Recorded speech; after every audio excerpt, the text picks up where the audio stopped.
পাতলা করে সাউন্ডটা, হালকা রিভার্সে সাউন্ডটা পাতলা করে। আপনারা কেমন আছেন সবাই? আলহামদুলিল্লাহ আলহামদুলিল্লাহ নাহমাদুহু ওয়া নাস্তাঈনুহু ওয়া নাস্তাগফিরুহু ওয়া নাউযু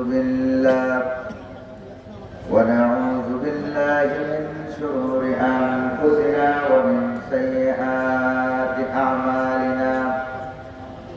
من يهد الله فلا مضل له ومن يضلل فلا هادي له ونشهد أن لا إله إلا الله وحده لا شريك له ونشهد أن سيدنا وحبيبنا ومولانا محمدا عبده ورسوله الذي أرسله بالحق بشيرا ونذيرا وداعيا إلى الله بإذنه وسراجا منيرا. فقد قال الله تعالى في كلامه المجيد وفرقانه الحميد: أعوذ بالله من الشيطان الرجيم. بسم الله الرحمن الرحيم. إن الله وملائكته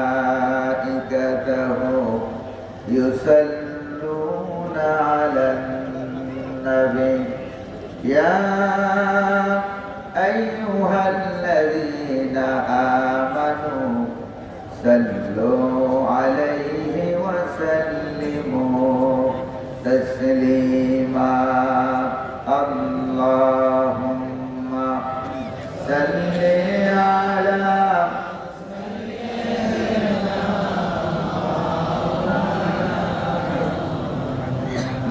وعلى آل سيدنا مولانا। মহব্বতের সাথে প্রাণ খুলে সকলে বলুন আল্লাহুম্মা সাল্লি আলা সাইয়্যিদিনা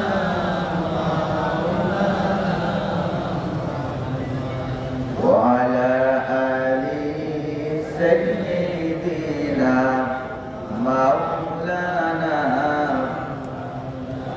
বালাগাল উলা بجماله كشف الدجى بجماله.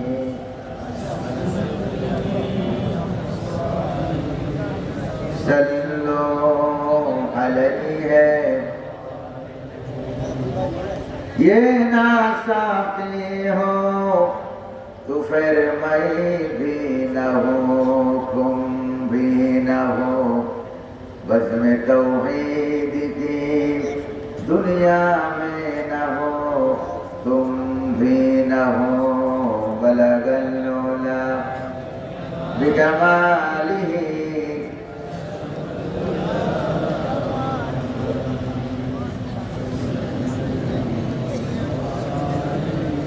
सल्लो अलैहि व आलिहि. पिलाए साक़िए कौसर ने मुझको जामे वहदत का ओसीना हमारा खजाना उसकी नातों मदाहत का बलगल उला बिजमालिही.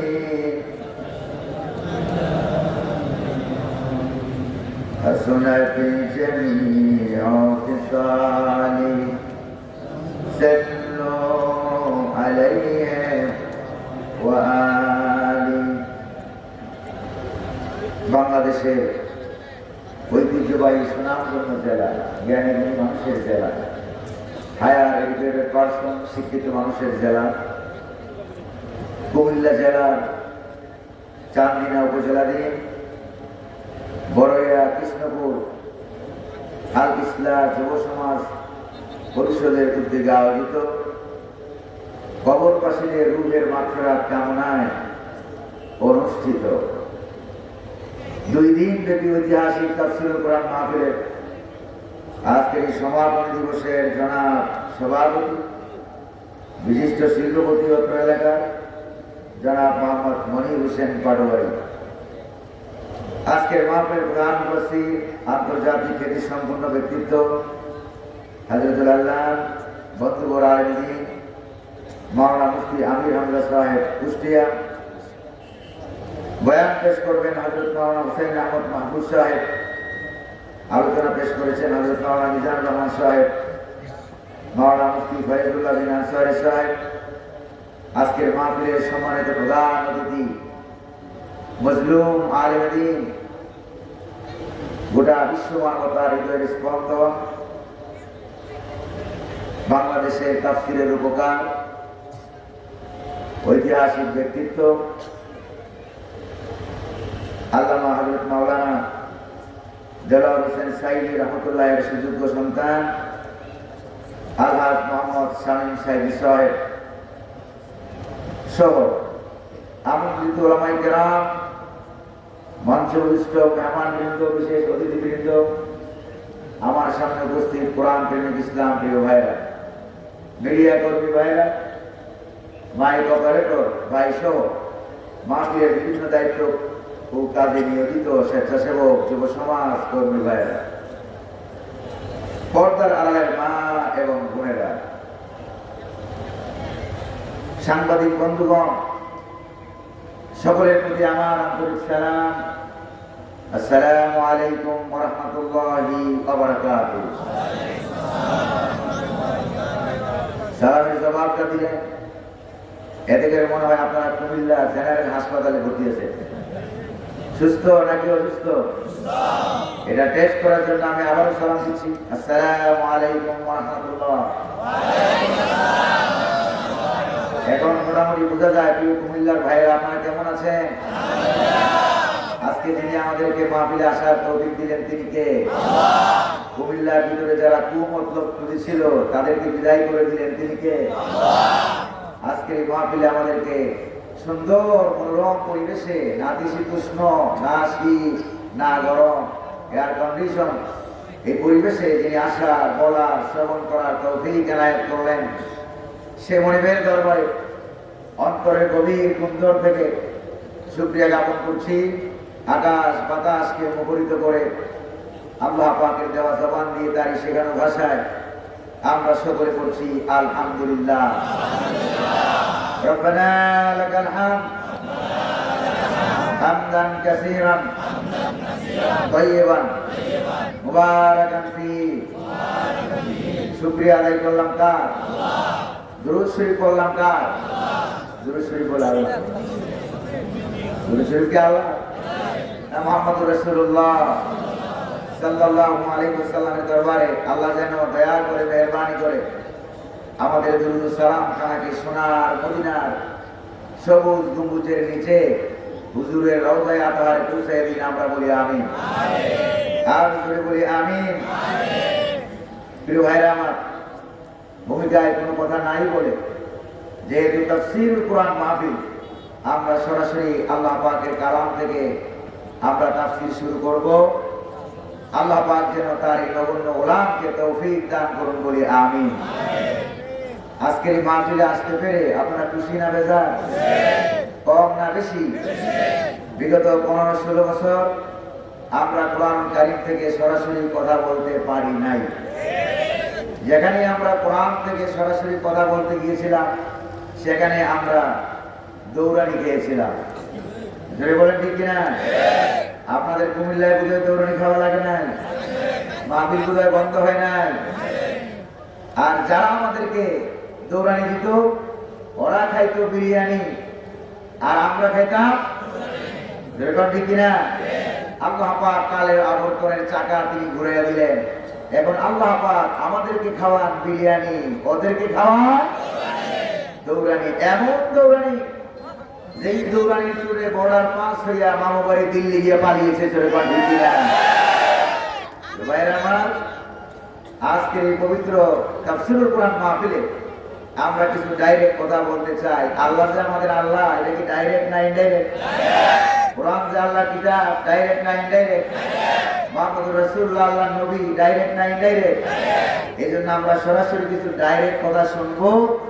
যুগে যুগে আল্লাহ পাক এই পৃথিবীতে যত স্বৈর শাসকের পতন ঘটিয়েছেন, ফেরাউন বলেন, নমরুদ বলেন, বনু নজির বলেন, বনু কুরাইজা বলেন, যুগে যুগে আবু জেহেল, আবু লাহাব, কারুন, হামান, উতবা, সাইবা, তাদের পতনের ঘটনা কোরআন কারিমে আছে নাকি নাই? এখন তো আর কোরআন কারিম নাজিল হচ্ছে না, যেরকম ঠিক কিনা? এই জন্য নতুন করে লেডিস জালেমদের পতনের ঘটনা এখন আর নতুন করে নাজিল হওয়ার সম্ভাবনা নাই। এজন্য যেহেতু অতীতের সমস্ত জালেমদের পতনের ঘটনা আল্লাহ পাক কোরআনে উঠিয়ে দিয়েছেন, তারই ধারাবাহিকতায় আমরা চাই আমাদের বাংলাদেশের লেডিস ফেরাউন যারা গণভবন থেকে পালিয়েছে তাদের ঘটনা একবারে প্রাইমারি স্কুল থেকে শুরু করে, মাদ্রাসা থেকে শুরু করে, স্কুল, কলেজ, ইউনিভার্সিটি পর্যন্ত তাদের পালিয়ে যাওয়ার ঘটনা প্রত্যেকটা ক্লাসের পাঠ্য বইয়ে পাঠ্য করা হোক। সেটা কি আপনারা চান? কারা কারা চান? দুহাত উঁচু করে আল্লাহকে দেখান।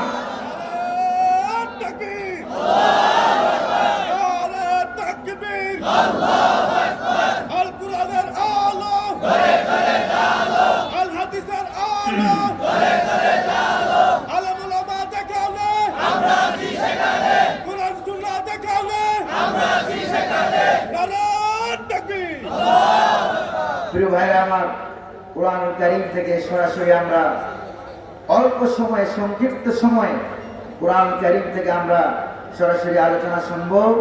বিতাড়িত মরদুদ শয়তানের ওয়াসওয়াসা থেকে আমরা পানা চেয়ে নিচ্ছি আল্লাহ সুবহানাহু ওয়া তাআলার কাছে।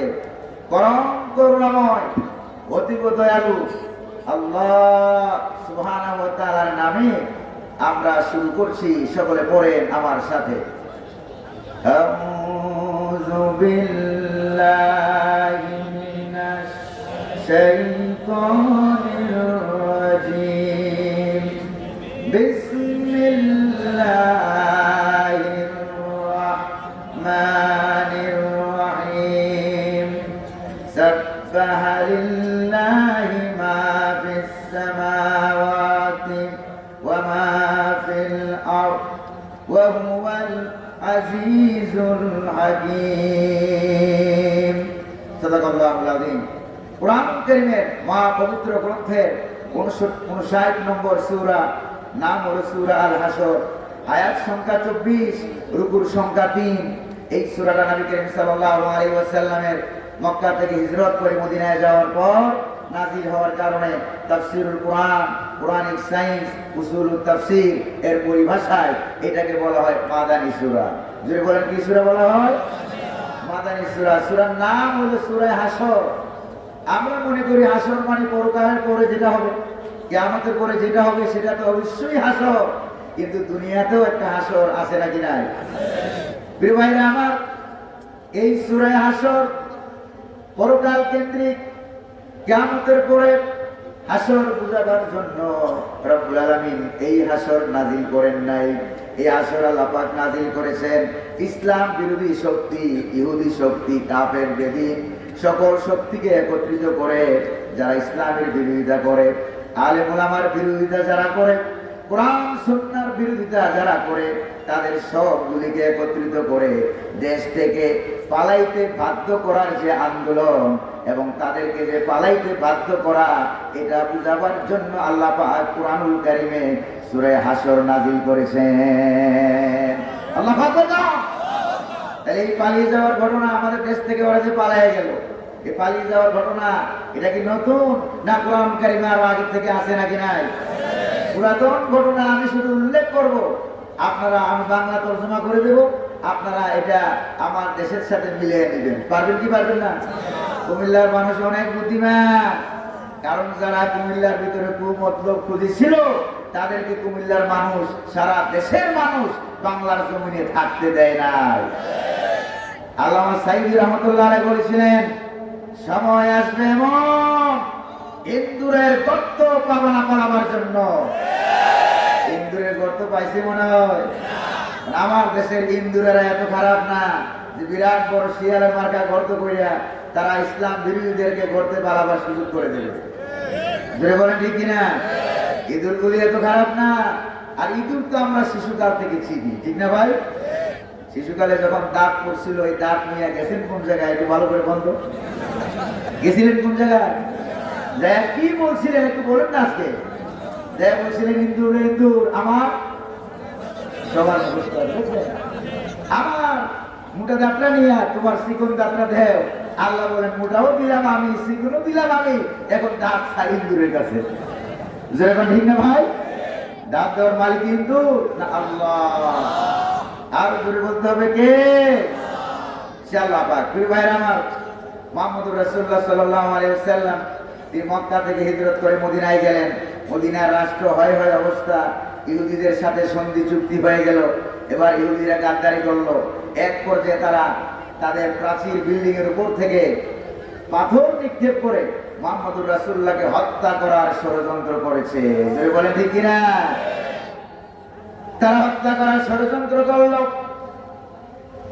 রাব্বুল আলামিন বললেন, জিবরাইলকে পাঠিয়ে দিলেন আর বললেন, প্রিয় হাবিব এখানে আর বসা যাবে না, ইহুদি বনু নজির গোত্র এলাকায় এখানে আর আপনি থাকতে পারবেন না। তারা গোপন বৈঠক করেছে, আপনাকে তারা হত্যা করে ফেলবে। আপনি মুসলমানদের এলাকায় চলে যান। নবী চলে গেলেন মুসলমানদের এলাকায়। মুসলমানদের এলাকায় যাওয়ার পর মুহাম্মদুর রাসূলুল্লাহকে হত্যা করা, এটা কি ছোট গুনাহ না বড় গুনাহ? এর থেকে বড় মারাত্মক গুনাহ কি আকাশের নিচে জমিনের উপরে আর হইতে পারে? আর হইতে পারে না। এবার হুজুর সাল্লাল্লাহু আলাইহি সাল্লাম ইহুদিদেরকে আলটিমেটাম দিয়ে দিলেন। 10 দিনের সময় দেওয়া হলো আলটিমেটাম। ক্ষমতা ছাড়ো, এলাকা ছাড়ো, দেশ ছাড়ো, মদিনা ছাড়ো, অন্য দেশে পালাইয়া যাও। কয়দিন? জোরে বলেন না কয়দিন? 10 দিনের সময় দেওয়া হলো। আমাদের বাংলার জমিনে ওই ইহুদিদের মতো 5 তারিখ পর্যন্ত স্বৈর শাসকদেরকে সময় দেওয়া হয়েছিল বৈষম্য বিরোধী ছাত্র আন্দোলনের পক্ষ থেকে। জোরে বলেন ঠিক কিনা? 10 দিনের সময় দেওয়া হলো, পালিয়ে যাও এলাকা থেকে। এবার ইহুদিরাও রাজি হয়ে গেলেন, যা কামকে আমরা করছি, পালানো ছাড়া কোনো গতি নাই। ইহুদিরা রাজি হয়ে গেল। মুনাফিকদের সর্দার আব্দুল্লাহ বিন উবাই ইন্ডিয়ার ভূমিকায় হাজির হয়ে গেছে। ভালো করে মিলান, ইন্ডিয়ার ভূমিকায় হাজির হয়ে গেছে। পালাবেন না, তোমরা পালাবো না, প্রয়োজনে আমরা সৈন্য দেব। ইন্ডিয়ায় দিল ৮৬,০০০ সৈন্য। যেরকম ঠিক না? আর আব্দুল্লাহ বিন উবাই তারা বললো, ইহুদিরা তোমরা পালাইও না, তোমাদেরকে আমি ২,০০০ সৈন্য দেবো। কয় হাজার? আর তোমাদের বাড়িঘর গুলো অনেক মজবুত, তোমাদের বাড়িঘর গুলো উপরে যা দুর্গ, মাটির নিচেও দুর্গ। বাড়িঘরে চতুর্দিক দিয়া ঘন সাজানো খেজুরের বাগান। এই খেজুর গাছের কারণে কেউ তোমাদেরকে হামলা করতে পারবে না। তারা এদিক দিয়ে ইহুদিদের সাথে আঘাত করলো, আর বাংলাদেশের সৈন্য শাসকেরা তারা এদিক দিয়ে ইন্ডিয়ার সাথে আঘাত করলো। চিল্লা এখন ঠিক কিনা? 10 দিন পেরিয়ে গেল। মুহাম্মদুর রাসূলুল্লাহ সাল্লাল্লাহু আলাইহি ওয়াসাল্লাম সাহাবায়ে কেরামদেরকে প্রস্তুত করলেন। ইহুদি বনু নজির গোত্রের চতুর্দিক দিয়ে তোমরা ঘেরাও করো, অবরোধ তৈরি করো, মিছিল করো, মিটিং করো, হরতাল করো, প্রয়োজনে গাছ কাটো, প্রয়োজনে রাস্তা কাটো, যেখানে আগুন লাগানোর দরকার সেখানে প্রয়োজনে আগুন লাগাও, যেখানে যা করা দরকার তাই করো। কারণ ঈমান টিকে থাকলে দুনিয়া টিকে থাকবে, ঈমান যদি না থাকে দুনিয়া টিকে থাকবে না। জোরে কোন ঠিক কিনা? যা করা লাগে তা করবা। এবার হুজুরের অর্ডার পাইয়া আপনি কি মুহাম্মদুর রাসূলুল্লাহর দিন শিখাইতে পারবেন? ফতোয়া শিখাইতে পারবেন? কিন্তু বাংলাদেশে এরকম কিছু দালাল মৌলবী আছে, তাদের নেত্রীর পতন হওয়ার পর বাইতুল মুকাররমের খতিবি ছাইরা পালাইতে বাধ্য হয়েছে। যদি বলেন ঠিক না ভাই? পালাতে বাধ্য হয়েছে। দালালি করতে করতে শাহবাগী যাইয়া নাস্তিক মুরতাদ বাম রামদের সাথে তাল মিলাইয়া তারা মাওলানা দেলোয়ার হোসেন সাইদির ফাঁসি চেয়েছে। যদি বলেন ঠিক কিনা? তোমরা কি এখন আছো? যদি বলেন এখন আছে নাকি? এখন তারা নাই। ভাইরা আমার, এবার হুজুরের অর্ডার পাইয়া সাহাবায়ে কেরাম মদিনা শরীফ থেকে প্রায় 2 মাইল দূরে বনু নজির ইহুদি পুত্রের চতুর্দিক দিয়ে হরতাল তৈরি করলো, ব্যারিকেড তৈরি করলো, অবরোধ তৈরি করলো। আল্লাহ পাকের হুকুম এই আন্দোলনের প্রতি নাজিল হয়ে গেল। আল্লাহ পাক বলেন, রব্বুল আলামিনের হুকুম নাজিল হয়ে গেল। সাহাবায়ে কেরাম তারা যাতে প্রতিষ্ঠিত শক্তি, রাষ্ট্রীয় শক্তি, ইহুদি শক্তির বিরুদ্ধে আন্দোলন করতে ভয় না পায়, এজন্য রব্বুল আলামিন সেই আন্দোলনের ময়দানে সূরা হাসর নাজিল করে দিয়া সাহাবায়ে কেরামদেরকে শক্তি যোগাইয়া দিলেন। আন্দোলনের ময়দানে সূরা নাজিল হয়েছে, চিল্লায়ে বলেন আল্লাহু আকবার। এটা কি সহজ কথা মনে করেন আপনারা? অনেক বড় মারাত্মক কঠিন আন্দোলন হয়েছিল সেদিন। সূরা হাসর নাজিল হয়ে গেল। সাব্বাহা লিল্লাহি মা ফিস সামাওয়াতি ওয়া মা ফিল আরদ ওয়া হুয়াল আজিজুল হাকীম। আল্লাহু আকবার কি বলা যায় না? আকাশ এবং জমিনে যা কিছু আছে সবাই তাসবিহ পড়ে কার? আরো জোরে বলেন না কার? আমার সাপ, আমার নবীর সাহাবীরা শোনো, আমি হলাম মহাপরাক্রমশালী, আমি হলাম মহাপ্রজ্ঞাময়। আকাশ এবং জমিনে সবাই যে আমার তাসবিহ পড়ে, তাহলে আকাশ এবং জমিনের দৃশ্য আর অদৃশ্য সমস্ত সৈনিকের মালিক যিনি, তিনি কে? আল্লাহ সৈনিক আছে না ভাই? কোরআনে কারীমে অন্য আয়াতে বলা হয়েছে, ওয়া মা ইয়ালামু জুনুদা রাব্বিকা ইল্লাহু, তোমার রবের সৈন্যবাহিনীর সংখ্যা কত এটা কেবল তিনি ছাড়া আর কেউ জানে না। আর কেউ জানে নাকি? এবার আল্লাহ পাক বলেন, ঈমান নিয়ে আন্দোলনে নামে যাও, আর ঈমান যদি থাকে আল্লাহ পাক আমি তোমাদেরকে বিজয় দান করব। ওয়াদা কার? কোরআনে কারীম বলছে, ওয়ালা তাহিনু ওয়ালা তাহজানু ওয়া আনতুমুল আ'লাউনা ইন কুনতুম মুমিনিন। ভয় পাওয়ার কোনো কারণ নাই, হতাশ হওয়ার কোনো কারণ নাই। যদি ঈমানদার হয়ে থাকো তাহলে অবশ্যই আমি তোমাদেরকে বিজয় দান করব। ঘোষণাটা কার? সাহাবায়ে কেরাম আন্দোলন আরম্ভ করে দিলেন। তাদের আন্দোলনের উপরে হুকুম নাজিল হলো, রহমত নাজিল হলো কার? আল্লাহ পাকের রহমত নাজিল হলো। প্রিয় ভাইরা আমার, কারণ আমার দেশে বিগত 16 বছর 17 বছর আন্দোলন তো কম হয় নাই, মানুষ তো কম মারা যায় নাই, অনেক মানুষ মারা গেছে, অনেক আন্দোলন হয়েছে। বিগত 16 বছরে বহু আন্দোলন হলো, বহু মানুষ মারা গেল, কিন্তু জালেম শক্তিরা পালাইয়া যায় না। বলেন ঠিক না ভাই? কিন্তু গত 24 সালে জুলাই এবং আগস্টের আন্দোলন, সেই আন্দোলনের উপরে আল্লাহ পাক বলেন আন্দোলনও লাগবে, আল্লাহ পাকের হুকুমও লাগবে। জোরে বলেন ঠিক কিনা? এবার রব্বুল আলামিন আন্দোলন শুরু করতে আরম্ভ করলেন সাহাবায়ে কেরামদেরকে। সেই আন্দোলনের ধারাবাহিকতায় বাংলার শিশু সমাজকে আল্লাহ পাক ইমানি মজবুতি দিয়া ময়দানে নামাইয়া দিলেন। আল্লাহু আকবার বলেন। শিশু সমাজকে ময়দানে নামানো এটা কি সহজ না কঠিন? অনেক কঠিন। এর আগে মুরব্বীরা আন্দোলন করেছে, বিরোধী দল আন্দোলন করেছেন, কারো আন্দোলনে ওরা পালায় নাই। আল্লাহ পাক শিশু ছাত্র সমাজের কলিজার ভিতরে এমন শাহাদাতের তামান্না দান করলেন, শিশুরা রাস্তায় নেমে গেল। এবার শিশুদেরকে দেখাশোনা করার জন্য আব্বা আম্মা নামতে বাধ্য হলো। এই আব্বা আম্মা এরাও তো আবার দাদা দাদির বাচ্চা। বলেন ঠিক কিনা? এবার দাদা দাদি, নানা নানি, মা বাপ, শিশু নাতি পতি 14 গোষ্ঠী নামে গেছে ময়দানে জালেম শাসকের বিরুদ্ধে। চিল্লায় কোন ঠিক কিনা? এবার রব্বুল আলামিনের হুকুম এসে গেল। কার হুকুম? আল্লাহ পাকের হুকুমটা এসে গেল আন্দোলনের উপরে। আসার কারণে রব্বুল আলামিন বলেন, তোমরা আন্দোলন করেছো, এত বছরের আন্দোলনে তারা পালায় নাই, তাহলে বোঝা গেল তোমাদের আন্দোলনের কারণে পালায় নাই। হুকুম ছিল কার? হুকুম ছিল আল্লাহ।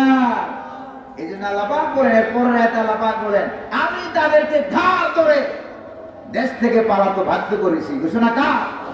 দেখেন আল্লাহ পাক কি বলেন, ওয়াল্লাযী আখরাজাল্লাযী আল্লাযীনা কাফারু মিন আহলিল কিতাবি মিন দিয়ারিহিম লিআউয়ালিল হাশরি। আল্লাহু আকবার বলেন।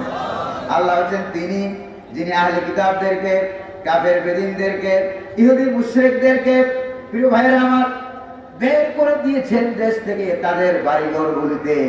কারণ 16-17 বছর ক্ষমতা পাইয়া কত সুন্দর সুন্দর অফিস তারা করেছিল, বাড়িঘর তারা করেছিল, রিসোর্ট তারা করেছিল। এবার সেগুলিতে ঘুমাবার মতো কুকুর ছাড়া এখন আর কোনো কিছু পাওয়া যায় না। চিল্লায় বলে ঠিক কিনা? প্রিয় ভাইরা আমার, উলামায়ে কেরাম যারা আছেন ওনারা বলতেন ভালো করে, আরবিতে খারাজা ইয়াখরুজু মানে হচ্ছে নিজেরা বেরিয়ে যাওয়া, নিজেরা বেরিয়ে যাওয়া। আর আখরাজা ইউখরিজু, আল্লাহ পাক এখানে আখরাজা শব্দ ব্যবহার করলেন, তার অর্থ হলো নিজেরা ইচ্ছায় বেরিয়ে যাওয়া নয়, আন্দোলনের কারণে, আল্লাহ পাকের হুকুম হওয়ার কারণে ঘাড় ধরে বের হইতে বাধ্য করা। আল্লাহু আকবার বলবেন না?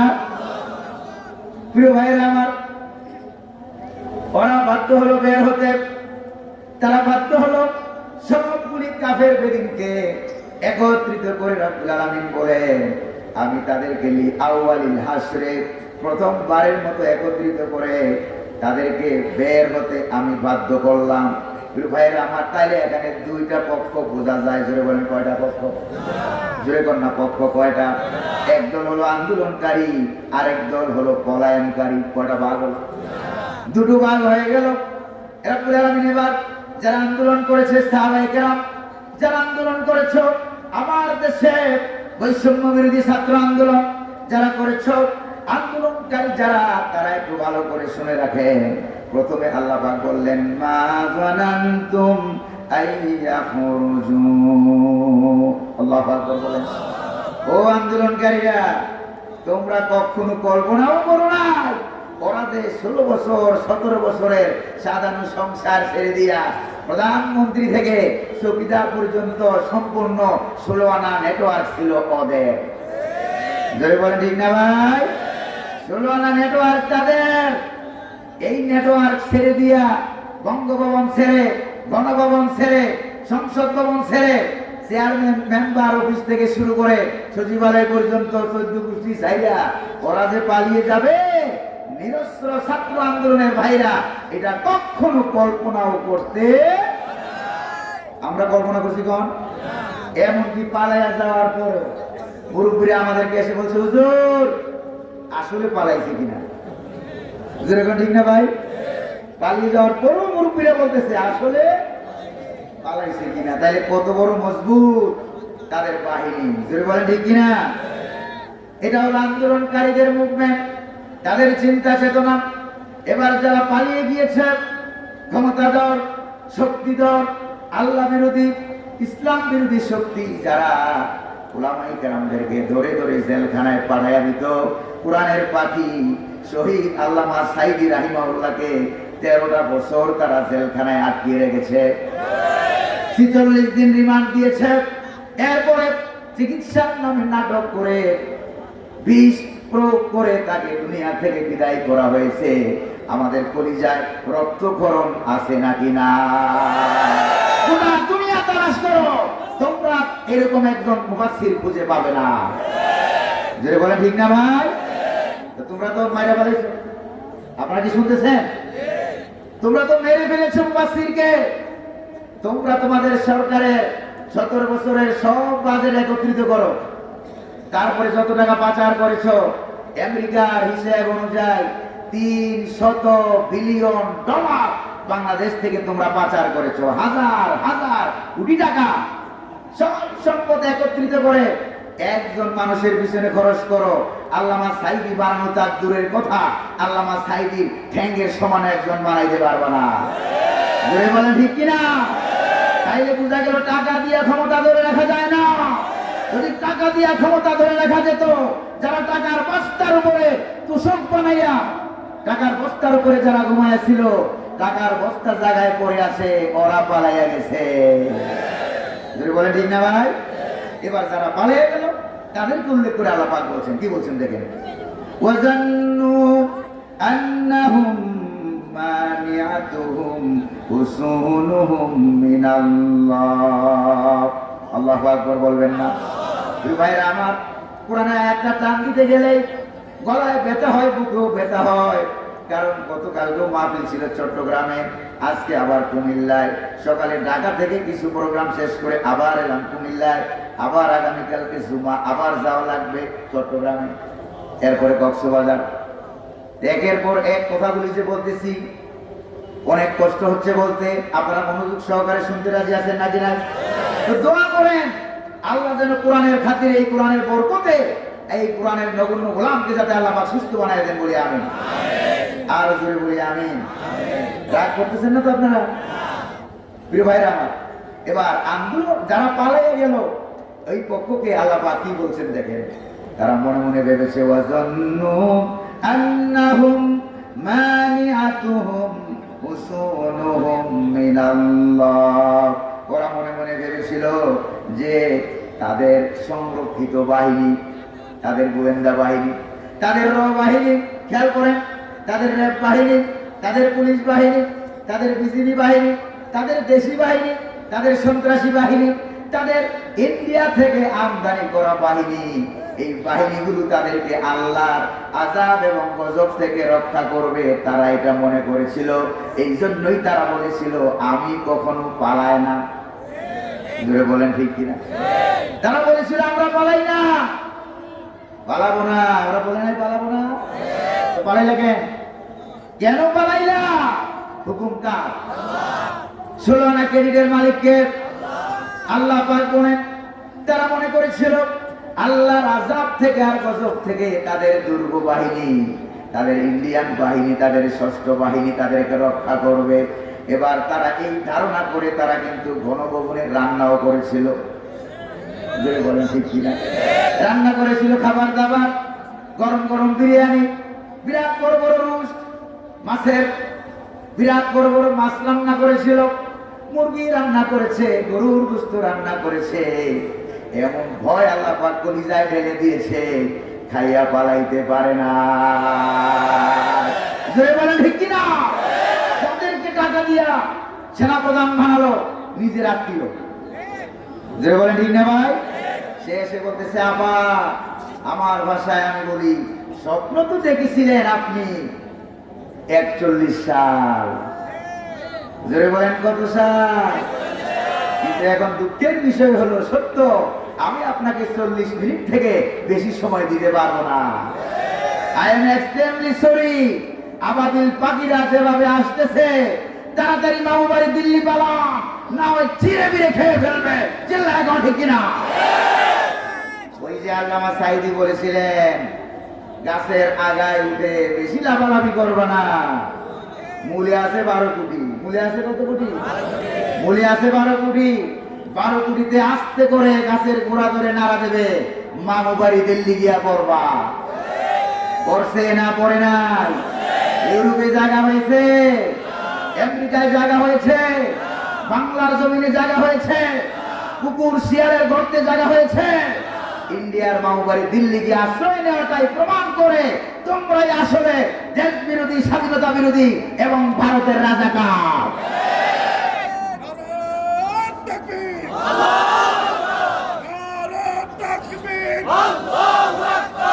ইসলামের শত্রুরা হুঁশিয়ার, সাবধান। কুরআন হাদিসের শত্রুরা হুঁশিয়ার, সাবধান। আলেম ওলামা দেখালে আমরা আছি সেখানে, কুরআন সুন্নাহ দেখালে আমরা আছি সেখানে।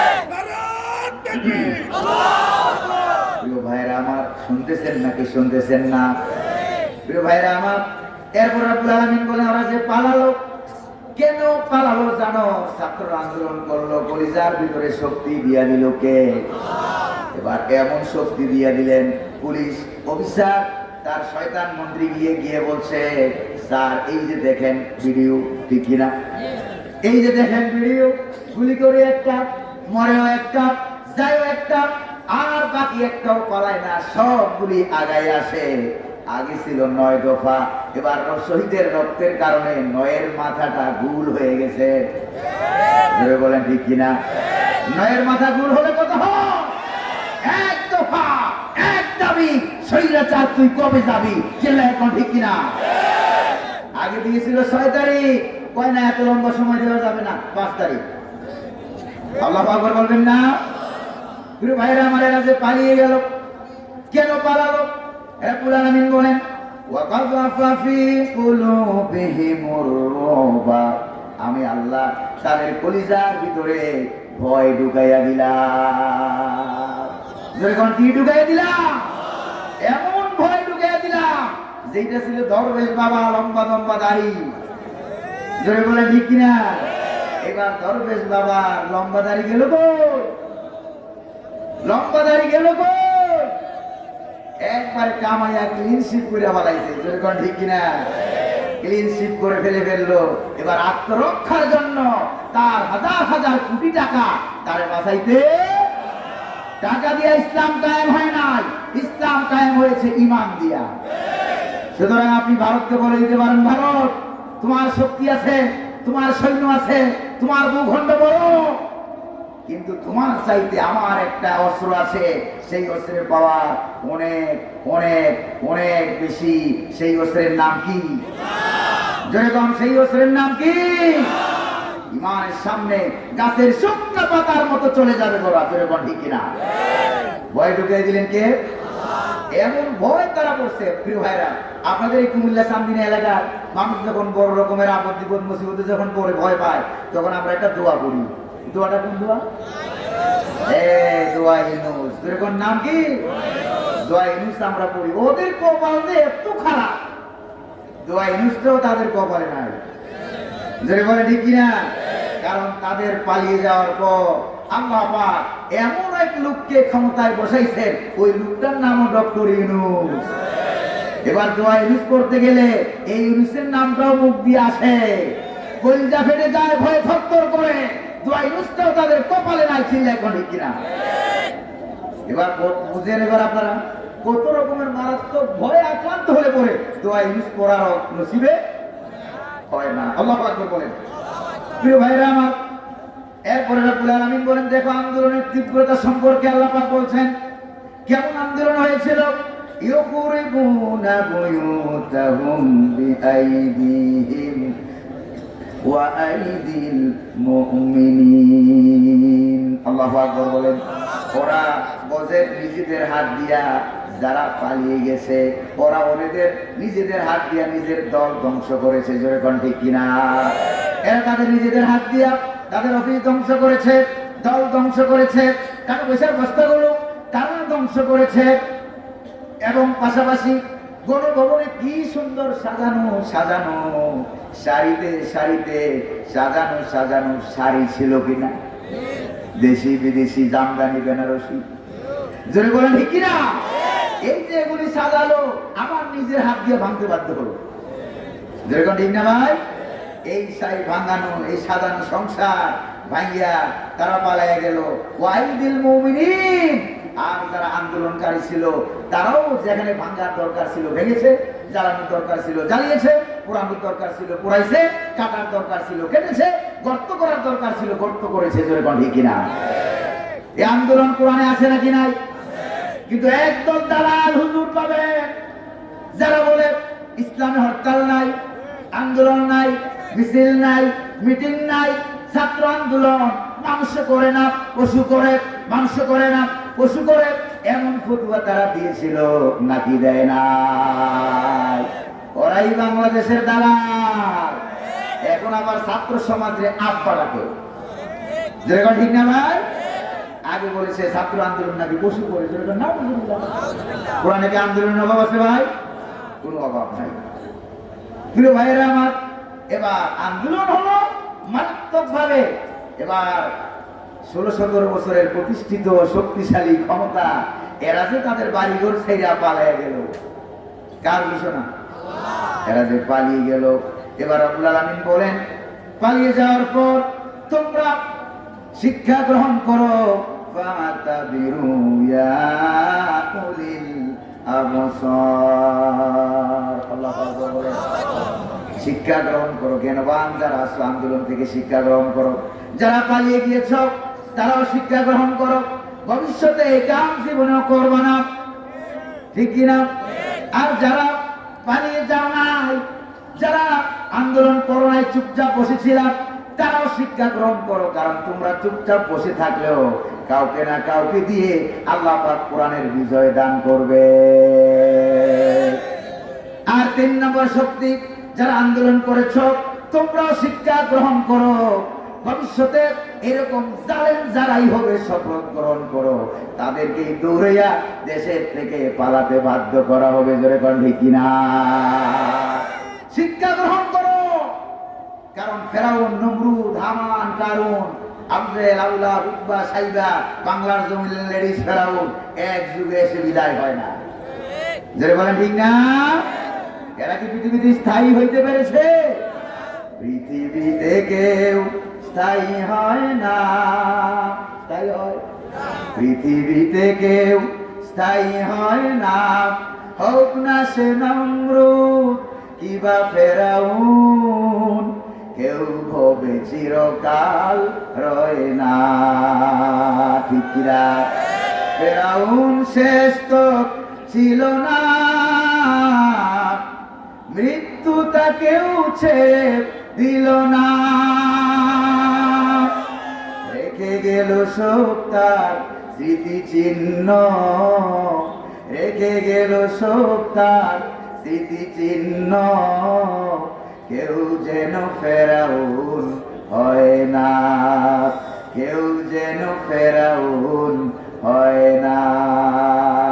তবে দুঃখের বিষয়, বাংলার জমিনে তারা তাদের আব্বা, জাতির পিতা যে চিহ্ন রেখে গেছিল, এগুলিও বাংলার ছাত্র সমাজ জাতির পিতারে নামাইয়া গলায় জোতার পিতা পড়ায় দিছে।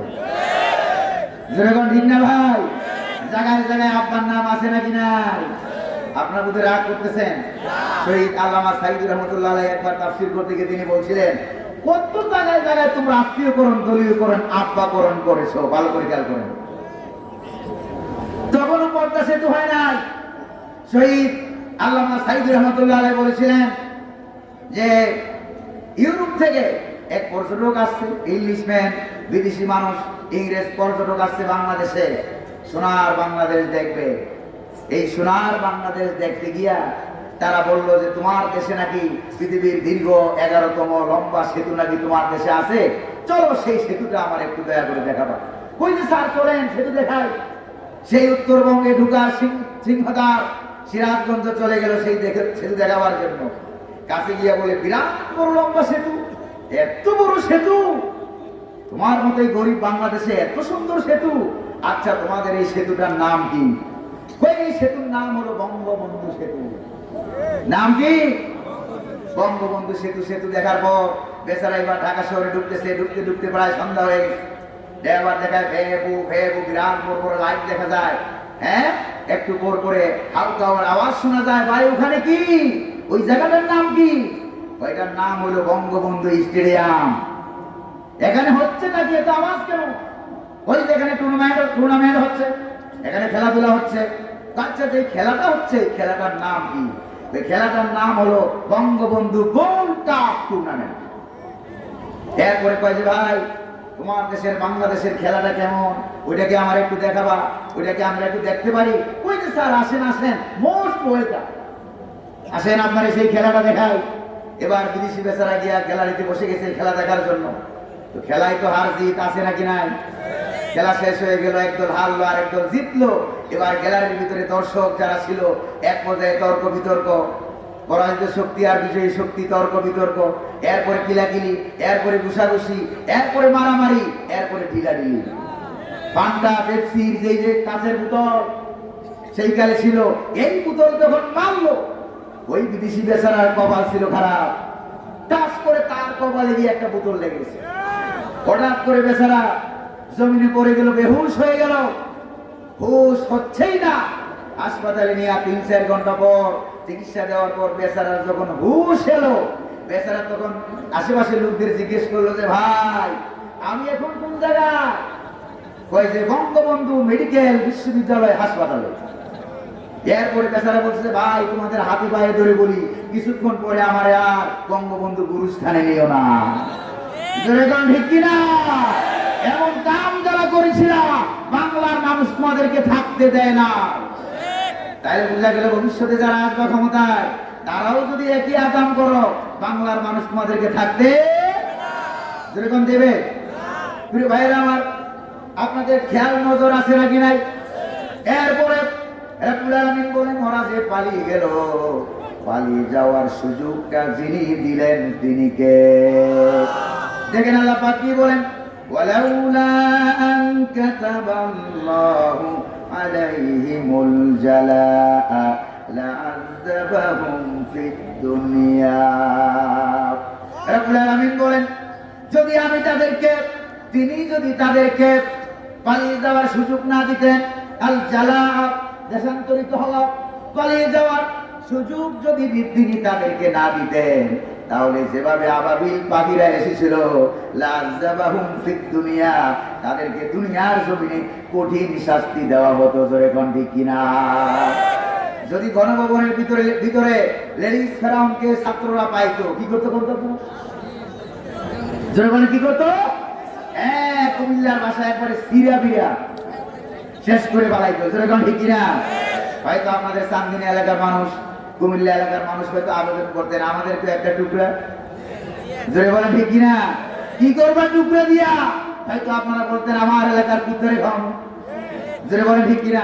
কুত্তার সামনে যখন দিতেন, এবার কুত্তো মনে হয় অভিমান করতো যে আমার রুচি এত নিচে যায় নাই যে ফেরাউনের গুস্ত আমি খাই। জোরে বলেন ঠিক কিনা? তাহলে পালিয়ে যাওয়ার সুযোগটা যিনি দান করলেন তিনি কে? এবার পালিয়ে যাইয়া মিস কল মারে। জোরে বলেন কি মারে? ভাই তোমরা ডোনাল্ড ট্রাম্পের ছবি নিয়ে নামো, আমি সময় সুযোগে চট করে ঢুকে ফেলবো। তুমি চট করে ঢুকবা, বাংলার ছাত্র সমাজ রেডি খপ করে ধরে ফেলবে। ধৈর্য আর কোথাও না, তোমার বানানো ডাইরেক্ট আয়না ঘর আছে নাকি না? এবার বুঝো মজা, কত ধানে কত চাল হয়, ঠিক না ভাই? এই যে কুমিল্লার মানুষের বেশি কথা বলা লাগে না, পিছাড়া মারলে জাম হয়ে যায়। আল্লাহ পাক বলবেন। প্রিয় ভাইরা আমার, এটা হলো দুনিয়ার শাস্তি। এবার রব্বুল আলামিন বলেন ওয়ালাহুম ফিল আখিরাতি আযাবুন নার, আর পরকালেও তাদের জন্য জাহান্নামের কঠিন শাস্তি আছে নাকি না? দুনিয়ার শাস্তিও আছে, পরকালের শাস্তিও আছে। এরা মনে করছে পালায়ে গেছি, ভালো করে খেয়াল করেন, ওরা মনে করছে পালায়ে গেছি, আর বেটা পালায়ে গেছো, আর বেটি পালায়ে গেছো, বাংলার জনগণের কি খাওয়া থেকে বাঁচছো। যদি বলেন ঠিক না? তো পালায়ে যে গেছো, আজরাইলের কাছ থেকে পালাইতে পারছো? আল্লাহর আসমান থেকে পালাইতে পারছো? আল্লাহর জমিন থেকে পালাইতে পারছো? পালাইতে পারো নাই। আল্লাহ পাক বলেন পারলে পালাও। তোমার আব্বা, তোমার দল, তোমার ইন্ডিয়ার গভর্নমেন্ট যদি কোনো আকাশ বানায়, ওই আকাশের নিচে যাও, ওই জমিনের উপরে যাও। ঘোষণা কার? কোরআনে কারিমে সূরা আর-রহমানে উল্লেখ করা হয়েছে। রব্বুল আলামিন বলেন ইয়া মাশারাল জিন্নি ওয়াল ইনস ইন ইসতাতা'তুম আন তানফুযু মিন আকতারিস সামাওয়াতি ওয়াল আরদ ফানফুযু লা তানফুযুনা ইল্লা বিসুলতান। ও দুনিয়ার জেনেরা আর দুনিয়ার মানুষেরা, যদি সক্ষম হও আমার আকাশের নিচ থেকে, আমার জমিনের উপর থেকে বেরিয়ে যাও। ফানফুযু, বাইর হও, বেরিয়ে যাও। লা তানফুযুনা ইল্লা বিসুলতান, বেরিয়ে যেতে পারবা না।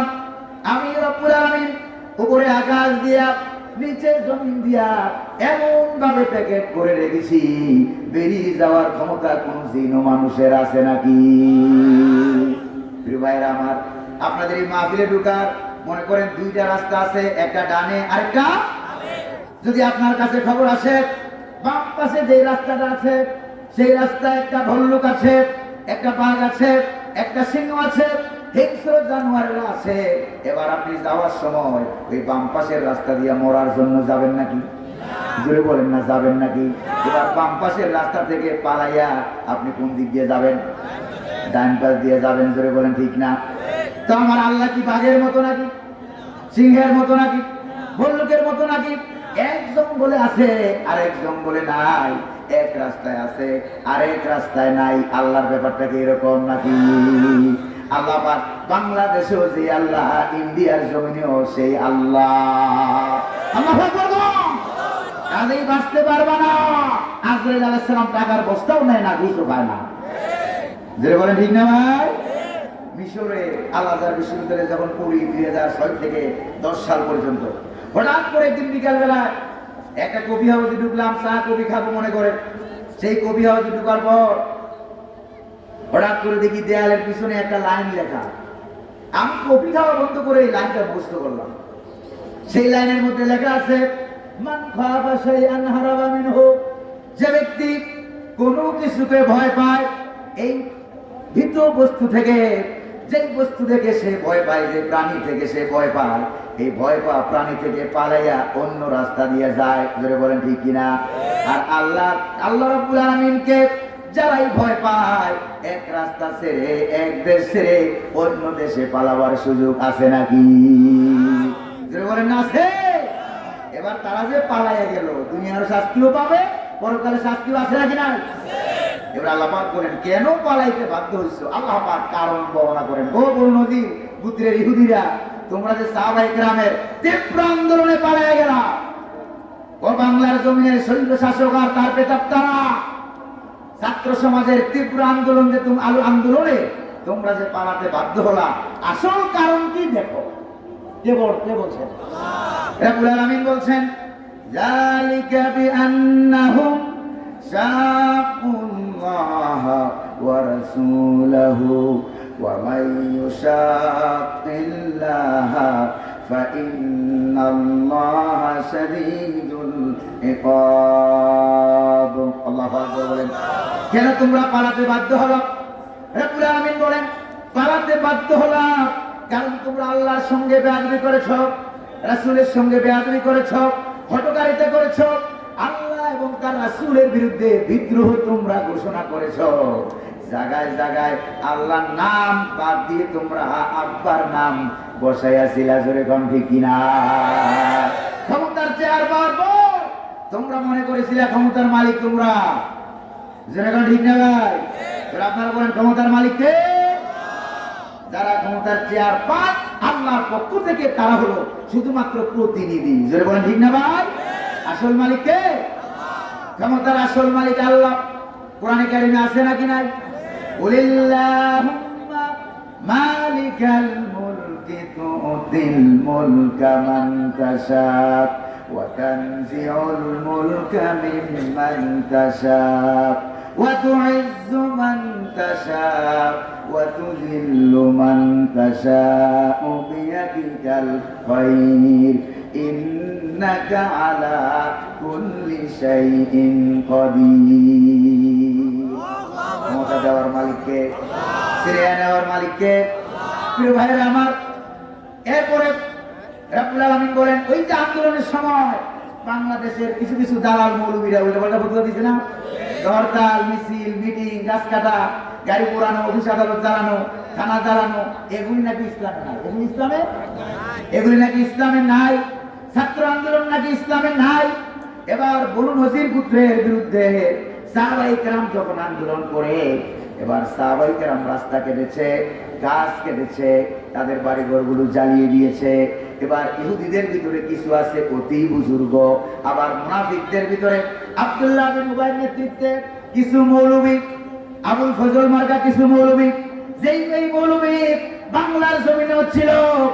একবারে যখন ভয়ের কারণে 300+ এমপি মন্ত্রী যখন একসাথে পালাইছে, জাতীয় মসজিদের খতিব সাহেব কিন্তু, জোরে বলেন পালাইছে কিনা? কন্যা পালাইছে নাকি পালায় নাই? এরকম দালাল মৌলবী সেই কারণ ছিল নাকি ছিল না? জোরে বলেন ছিল কিনা? তারা যে পালিয়ে গেল, এবার তারা যে আন্দোলন করলো, এবার আল্লাহ রাব্বুল আলামিন এবার ওই দালাল মৌলবীরা, মুনাফিক মৌলবীরা কি বলে দেখেন। তারা বলতে লাগলো, খুব ভালো করে খেয়াল করেন, এই ফতোয়াটা খুব জরুরি। ঢাকা শহরে আমার নিজস্ব ফতোয়া বিভাগ আছে, তাফসীর বিভাগ আছে, উলুমুল হাদিস বিভাগ আছে। প্রিয় ভাইরা আমার, সেখানে আমরা এগুলি পড়াই, এগুলি দরস দেওয়া হয়, আলোচনা করা হয়। আলেম তৈরির কারখানা। আল্লাহু আকবার, আলহামদুলিল্লাহ বলবেন না?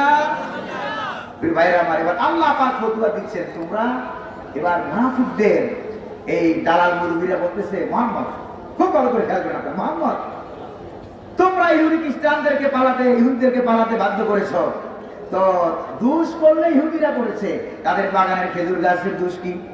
কেন খেজুর গাছ তোমার সাহাবীরা এবং তোমরা কেন খেজুর গাছ জ্বালালা? কেন বাগানে আগুন ধরালা? কেন আমাদের অফিস আদালত আগুন দিয়ে জ্বালালা? এই গাছগুলির নিষ্পাপ গাছ, তাদের দোষটা কি? এবার দালাল মুরব্বীরা আসছে মুহাম্মদুর রাসূলুল্লাহর ফতোয়া শিখাইতে। নাউজুবিল্লাহ কবেন না, নাউজুবিল্লাহ কবেন না। মুহাম্মদুর রাসূলুল্লাহর ফতোয়া শিখায়, আল্লাহর ফতোয়া শিখায়। আর সূরা হুজুরাতে আল্লাহ পাক বলছেন, কুল আতুআল্লিমুনাল্লাহা বিদীনিকুম, ও মুনাফিকরা, ও ইহুদিরা, তোমরা কি আল্লাহর ফতোয়া শিখাও? দেখো আল্লাহ পাক কি ফতোয়া দিচ্ছেন। দেখো আজকের তাফসীরের সর্বশেষ আয়াত, রব্বুল আলামিন ফতোয়া দিচ্ছেন, মা কাতাতুম মিন লিনাতিন আও তারাকতুমুহা কাইমাতান আলা উসুলিহা ফাবিইذনিল্লাহি ওয়া লিইউযিয়াল ফাসিকিন। আল্লাহু আকবার বলবেন না? আল্লাহ পাক বলেন, আমার নবীর সাহাবীরা, তর্জমা ভালো করে খেয়াল করেন, মা তারাকতুম মিন লিনাতিন, যে সকল খেজুর গাছ ঈমান রক্ষার আন্দোলনে, ইহুদিদের পালিয়ে যাওয়ার আন্দোলনে, যে সকল গাছগুলি তোমরা আন্দোলনের, ঈমান রক্ষার আন্দোলনের সুবিধার্থে যে গাছগুলিকে তোমরা বহাল তবিয়তে রেখে দিয়েছ, যে গাছগুলিকে তোমরা কেটেছ, আর যেই গাছগুলিকে তোমরা বহাল তবিয়তে রেখে দিয়েছ, কাটো নাই, ফাবিইযনিল্লাহ, এই দুইটার উপরে ফতোয়া আছে যার, তিনি কে? তাহলে তোমরা যে গাছগুলি কেটেছো, ভালো করে তর্জমা শুনে, যে গাছগুলি তোমরা কেটেছো, যে অফিসে আগুন দিয়েছো, রাস্তা কেটেছো, মুহাম্মদুর রাসূলুল্লাহ আন্দোলন করতে গিয়া প্রিয় ভাইরা আমার, খন্দকের যুদ্ধে হুজুর নিজে বিশ্ব রুটগুলি কেটে কেটে শত্রুদেরকে বাধা দিয়েছেন। আছে কিনা কোরআনে? আছে কিনা বুখারী শরীফের হাদিসে? 10 হাত চওড়া, 10 হাত গভীর। কি মনে হয় আপনাদের? মুহাম্মদুর রাসূলুল্লাহ আন্দোলন করার জন্য বিশ্বরূপ কাটে, খাল খনন করে, গাছ কাটে, আর আমার দেশের দালাল মৌলবীরা ফতোয়া দেয় হরতাল, আন্দোলন, অবরোধ, এগুলি নাকি ইসলামে নাই। ভালো করে মাথা খাটাও, ভালো করে বুঝো। আর তাদের অফিসগুলি কেন পুরানো হলো? রব্বুল আলামিন বলেন, ওয়ালিইউযিয়াল ফাসিকিন, যাতে করে ইসলাম বিরোধী শক্তি তারা যাতে করে চিরতরে লাঞ্ছিত হয়, অপমানিত হয়, এই জন্যই তাদের সোনার সংসারগুলি জ্বালিয়ে দেওয়া হয়েছিল। জোরে কোন ঠিক কিনা? প্রিয় ভাইরা আমার, এবার আপনারা বলেন, ব্রিজ বড় না ঈমান বড়? গাছ বড় না ঈমান বড়? বিশ্বরোড বড় না ঈমান বড়? যানজট বড় না ঈমান বড়? এবার আল্লাহর নবী কি বলে দেখেন, লা তাকুমুস সাআ হাত্তা ইউকালা ফিল আরদি আল্লাহ আল্লাহ, রাওয়াহু তিরমিজি, তিরমিজি শরীফের হাদিস। আল্লাহর নবীজি বলেন, ততক্ষণ পর্যন্ত পৃথিবীতে কিয়ামত হবে না, যতক্ষণ পর্যন্ত এই পৃথিবীতে আল্লাহকে আল্লাহ বলে স্বীকার করার মতো একজন ইমানদার থাকবে, ততক্ষণ পৃথিবী ধ্বংস হবে না। চিল্লায় বল ঠিক কিনা? প্রিয় ভাইরা আমার, পৃথিবী ধ্বংস হবে না ঈমানের কারণে, কিয়ামত হবে না ঈমানের কারণে। চিল্লায় বল ঠিক কিনা? তাইলে এই ঈমানকে রক্ষা করার জন্য গাছ কাটা লাগবে কিনা? যেরকম লাগবে কিনা? অফিস পোড়ানো লাগবে কিনা? রোড কাটা লাগবে কিনা? আল্লাহর নবী করেছেন না করেন নাই? সাহাবায়ে কেরাম করেছেন না করেন নাই? এই জন্য সেখান থেকে শিক্ষা গ্রহণ করে প্রয়োজনে আরেকটা ৭১ হবে, প্রয়োজনে আরেকটা ৭১ হবে, প্রয়োজনে আরেকটা ২০২৪ হবে, প্রয়োজনে গোটা বঙ্গোপসাগরের পানি রক্তে লালে লাল হয়ে যাবে। বাংলার পার্লামেন্টে কুরআনুল কারীমকে পৌঁছাতে হবে। রাজি আছেন নাকি নাই? যারা রাজি দুহাত উঁচু করে আল্লাহকে দেখান।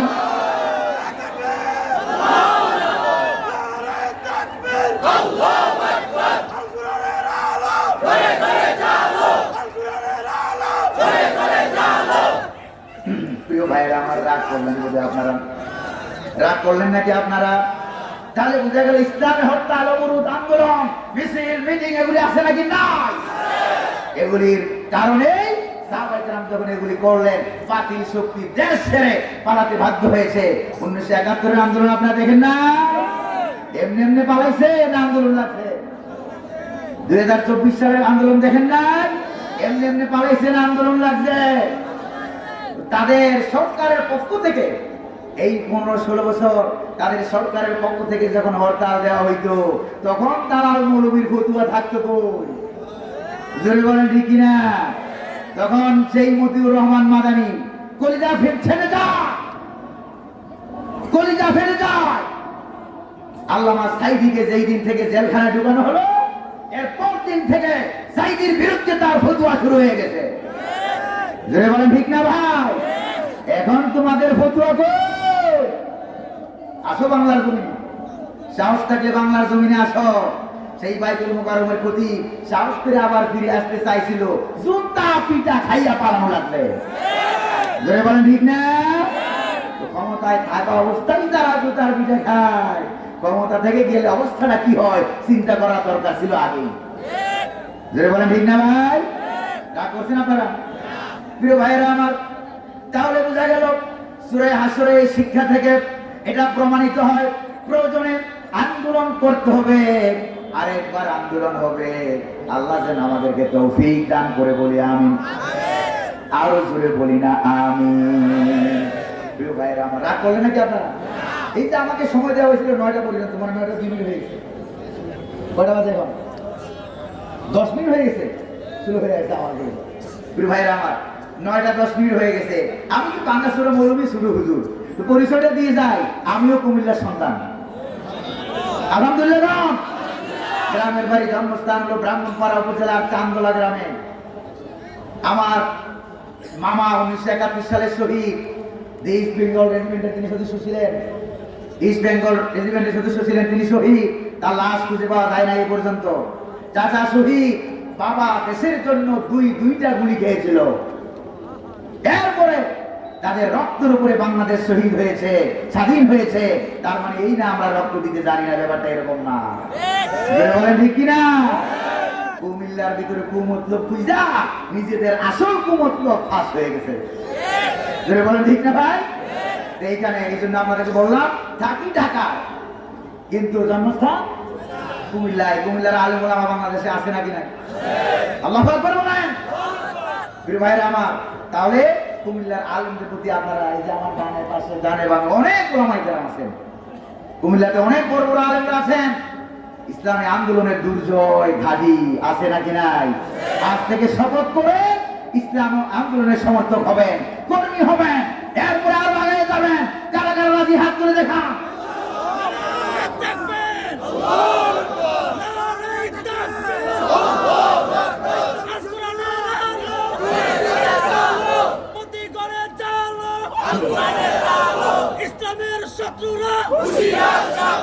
প্রিয় ভাইরা আমার, মাহফিল কমিটির পক্ষ থেকে অনুরোধ করা হয়েছে যে হুজুর কয়েক মিনিটের জন্য 2-3 মিনিটে মাহফিল কমিটির স্বেচ্ছাসেবক ভাইরা আছে নাকি না একটু হাত তোলেন। স্বেচ্ছাসেবক ভাইরা কোথায়? জায়গায় জায়গায় আছে নাকি নাই? সময় বেশি লাগবে না, কম 2-3 মিনিট সময়ের ভিতরে আপনাদেরকে আগেই আমি বলি, যার যার নিজের পকেটে হাত দেন, অন্যের পকেটে হাত দিয়ে বিপদে পড়িয়েন না, সেই সুযোগ এখন আর নাই। বলেন ঠিক কিনা? অন্যের পকেটে হাত দেওয়ার সুযোগ আর এখন নাই।